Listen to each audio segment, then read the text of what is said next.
Hello and welcome to my channel. I am Zodiac Bandit, and today we have some spoilers. There's always spoilers. Spoilers for up to episode 117 of Campaign 3 of Critical Role. So if you aren't caught up, I recommend going back, getting caught up, and then watching the video. Get caught up. You have weeks. I think there's 2 more weeks before they're back, so you have some time. Maybe 3. Is it 3? You have time. Get caught up. Come on. So recently on the internet, I've been seeing some Ludinus slander, and I'm okay with that. Usually I would be okay with people slandering Ludinus, but it has to be truthful slander. And unfortunately, I don't think the slander that I've been seeing is truthful, if that makes sense. So the idea that has been floating around the internet, or the slander as I've put it up to this point, is that Ludinus is a weak, underwhelming villain. So then the question is, why is there this perception of Ludinus being as weak as people think he is? And I think there's 2 reasons for that. One, there's been multiple showings with Ludinus versus the party, and they haven't been all that great. 2, we're comparing Ludinus to other villains within the same campaign. So I'm going to start with his showings have been underwhelming. So the first time the party had a true encounter with him was at the Malleus Key, where he wasn't really focusing on them. He was focusing on the Malleus Key. And I think we need to take that one out of the equation, because his focus on the Malleus Key overrode anything that they were doing. They weren't threats to him right now. He needed to make sure the beacon and Vax were put into the Malleus Key so the Bloody Bridge could be made. His focus was elsewhere. That is not fair to him to be like, oh, he's weak because he didn't do anything here. He had Odan and Liliana right there fighting for him. He did not need himself to fight. Simple as that for the first encounter. The second encounter was when they were dealing with the Fire Shard. They were trying to get the Fire Shard for Fern, and he showed up because he was watching them, because he always watches them and learns. And it was a Snowdinus, a simulacrum of Ludinus. And in this, he didn't have a great showing either, but a part of that is because it's a simulacrum. He is minus one of his most powerful spell slots, he has half health, and likely, because Matt does this a lot, he didn't have legendary actions or legendary resistances, or layer action. See, one of the things that Matt does for almost all of his villains is they have layer actions, legendary resistances, and legendary actions. Now, I can't recall if Ludinus had legendary actions back then, but I almost can guarantee you there was no legendary resistances and no legendary, and no layer actions back in that fight. So he still had a good showing though, because he was able to pick up Fern with telekinesis and then pull her into his range. He actually almost teleported away with her, because he's like, oh shit, you're Zethuta's daughter. I can do something with you. I can have a pawn in my schemes right now. Unfortunately, counterspell from Laudna, perfectly counterspelled, so that didn't happen. But he did still have a good showing of being able to, even though things are going on, because that was a big fight. There was 2 Juggernauts, a couple of Hex Mines, and I believe there was a handful of just regular Vanguard fighters there as well. So there was a lot of stuff happening, and in the middle of all of it, he almost teleported the fuck out of there with one of the players, which is a decent showing. The next time they came across him, I actually forgot one thing about the first time they came across him. They fucking threw an airship down on him. And the first time they ever fought him at the Malleus Key, they threw their airship at him and he just blocked it. That's a pretty good showing. That's insane. It might feel a little cheap, but that's pretty fun. No, that's pretty strong. Anyway, so the third time they ended up encountering Ludinus was in the Fey Realm. Actually, this is Zodiac from the future. I need to make a small correction. This isn't the third time they encountered him. They encountered him one more time in Aor, but they were fighting on his side, and yet again, he had another good showing. He actually was able to open Arcane Gate, and with the help of the party, they were able to throw Dominox back into the portal, and he was now stuck in the Abyss again. Good showing. Personally, I think that's a good showing. So there's not 3 instances where he was fighting them, there's 4. So the third time they ended up encountering Ludinus was in the Fey Realm, where his focus, and again, it was a Snowdinus, so again, another simulacrum. So his focus was figuring out what was going on with the Fae. And again, he had other people there to fight for him. He had Zethuta, Gloomglut, and he had, I think it was like, in the room, there was 3 Unseelie Court members, but outside there was like 7. So there's a handful of people around for him. he was like, you know what, I'm going to learn again. And that's what he said right before, and not to mention he got swarmed in this moment by all 3 of the melee fighters. I'm pretty sure Breus was there. The only one who wasn't up there, I think, was Oram. It was Chetney, Ashton, and Breus all hitting him together, and they like unloaded on him like in a decent way, especially Breus, hitting with massive damage from unloading divine smites. He learned about Ashton's elemental form. He might have learned about Fern's, but I don't think he did. But he definitely learned about Ashton's elemental form in this fight. And just before he got killed, or the Ludinus got killed, he said, I learn more each time, and then he went kaboom, because that's what happens when his simulacrums blow up, and that's from the crystal that's inside the forehead. The crystal that's inside the forehead of Ludinus's simulacrum are what caused the explosion, but I also think there's a secondary effect of that crystal, and that is, every time one of them blows up, the real Ludinus learns the information from the Ludinus. So that's pretty bad. And the third encounter, which is the most recent encounter in 117 of Campaign 3, he was preoccupied trying to absorb Liliana. That was the whole mission here. And he did still do stuff, not to mention he was stuck in like a magical energy field where he couldn't really do anything. He wasn't able to do much. He couldn't counterspell through it. He couldn't do anything like that. He only had the ability to like stun Imogen for a turn, and that was basically all he did in that fight, because he was more so concerned about absorbing Liliana. So these fights that he's had in the past, every single one of them, he's had some sort of ulterior motive to them. The only one where he didn't, where he was sort of like, I kind of like just need to deal with these guys, was the one with the fire shard. That was the only one where he sort of went in there to be like, I need to stop them from doing whatever they were doing, and he was focusing on them, but he was also trying to like talk to them and learn about them and trying to teleport away with one of them. So he did still have some sort of other motive within the fight.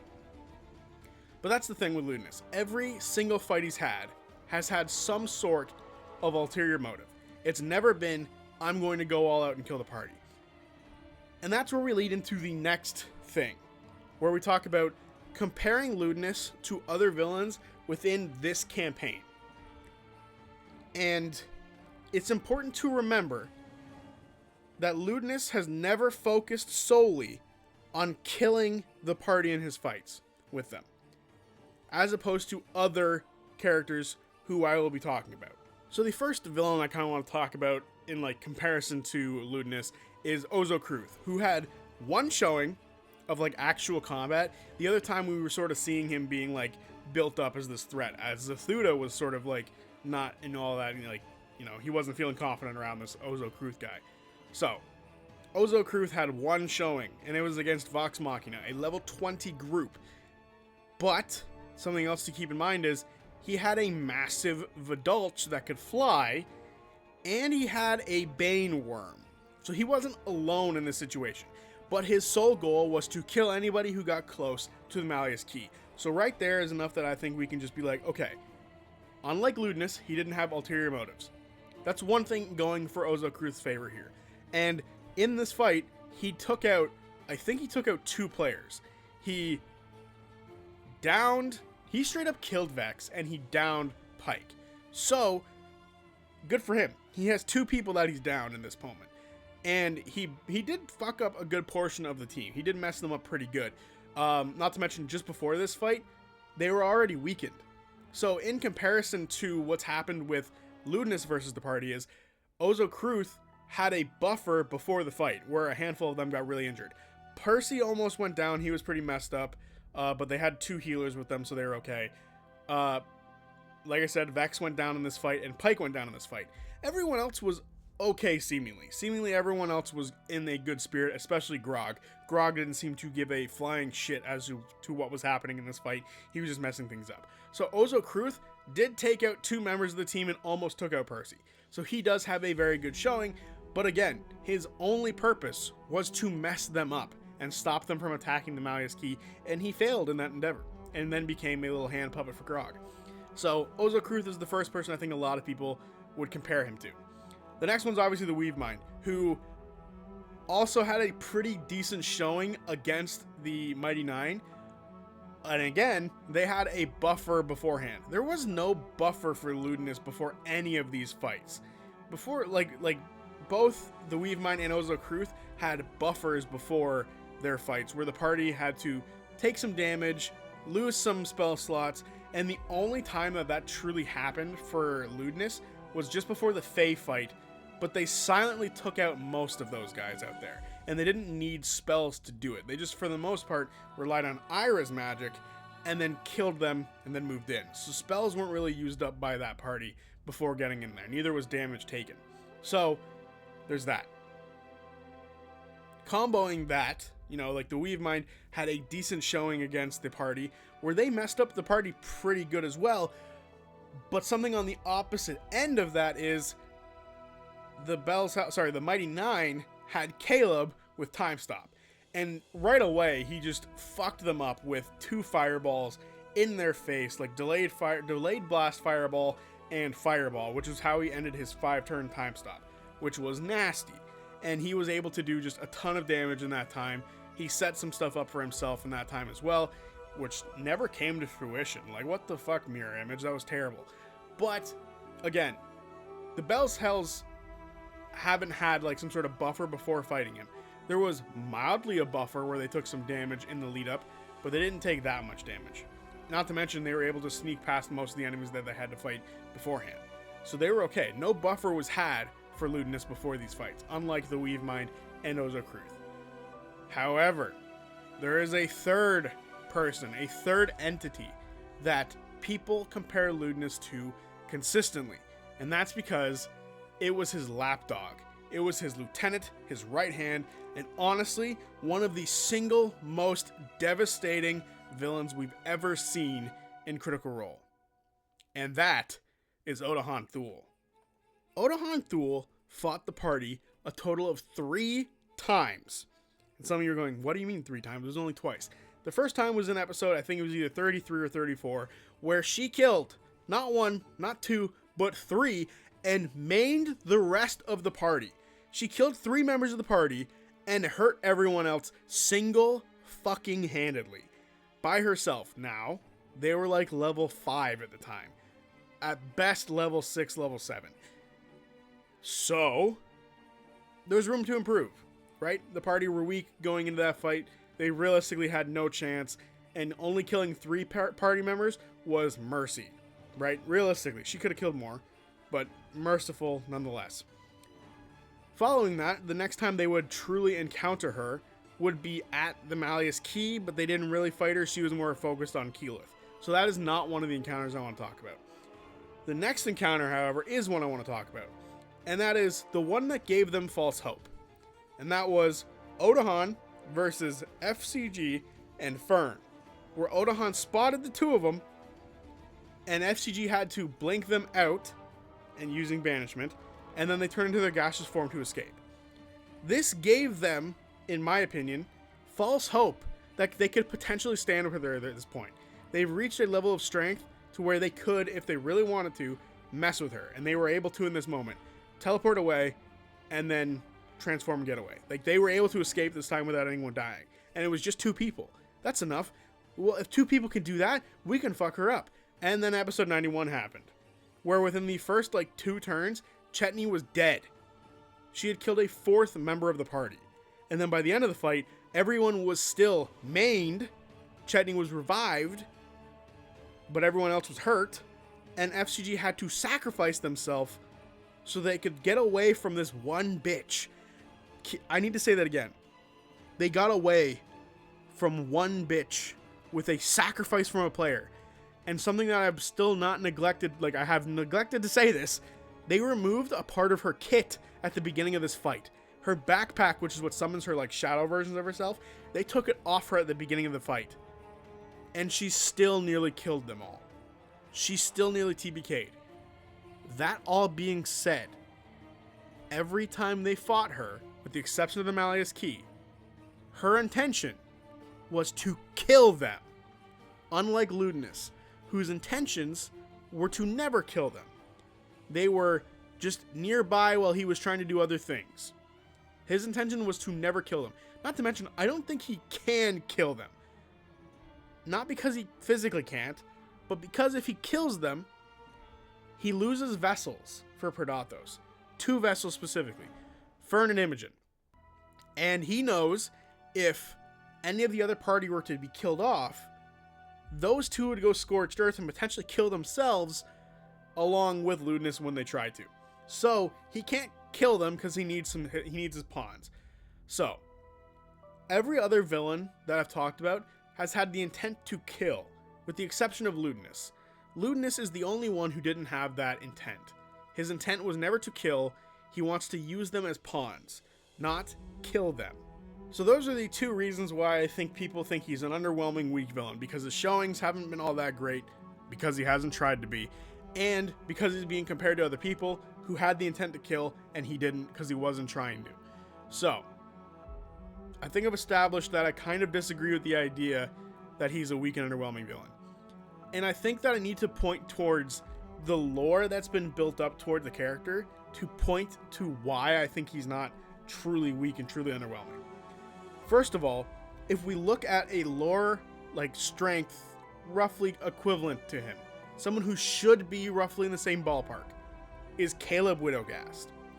Ludinus and Caleb should be, without anything else being added to them, both level 20 wizards. They're both level 20. And we know this because Ludinus is the leader of was the leader of the Cerberus Assembly, which would likely make him the most powerful one, because what kind of group of fucking prideful, obnoxious wizards follows someone weaker than them? No one. None of them do. They all follow people who are stronger. That's why Astrid and Aedwulf followed good old Trent Ickathon, because he was stronger than them and he could lead them to more strength, and eventually they would betray him. There is no betraying someone who is maxed level, right? You can't betray Ludinus Deleth. He is too powerful, hence why Astrid is now hiding in a bookstore. So, with that being said, the 2 of them are roughly just base level, same strength. But then you add the quintessence array to that.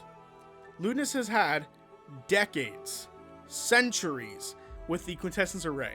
Not just one of them, but 2 of them, and the second one is likely better. We don't know how much better. But he has had this thing which allows him to absorb magical energy from fey creatures, magical monsters, magical items, magical beings of every kind. He has had this for so long. And you guys who think he's weak and underwhelming, don't think that he's gained insane abilities from this. He gained insane abilities from absorbing an exultant Rudasborn in Liliana alone. He used it in the fight against Imogen. He stunned her for an entire round using Liliana's, I think it was called, Mind Crush ability. And we're still going to sit here and act like he's weak and underwhelming? He's just not playing his hand yet. He has got a whole toolkit that can't be taken away from him like Odahan's could. He has an entire toolkit waiting to be used. Not to mention, we've seen like 5 spells from the motherfucker. He has so many spells in his spell book that he probably has every spell in his spell book. And now he has an hour to pick and choose which ones he wants to use for the rest of the goddamn day, because he's stuck in a force cage. He's going to sit there and do whatever the hell he wants. Not to mention, there's likely Simulacrum around. Not to mention, he's likely going to have a layer action where they are currently. So when episode 118 picks up next year in 2025 on January 2nd, he is likely going to talk to them for an hour.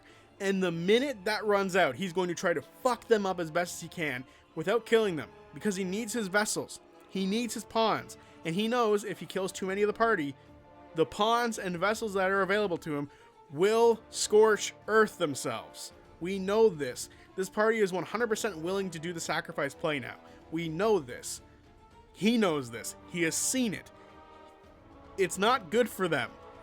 Or it's not good for him. He can't do too much to them lest he loses his goal. His goal is simple. His goal is one track. His goal is of one mind. Release Predathos and kill the gods. So there you have it. Do I think Ludinus Deleth is a weak and underwhelming villain? Fuck no. I do not think he's a weak and underwhelming villain. I think he is a villain who's holding on to his best cards until the end of the game. He is holding on to his trap cards, and he's going to mirror force you to death. If you are a Yu-Gi-Oh fan, you get it.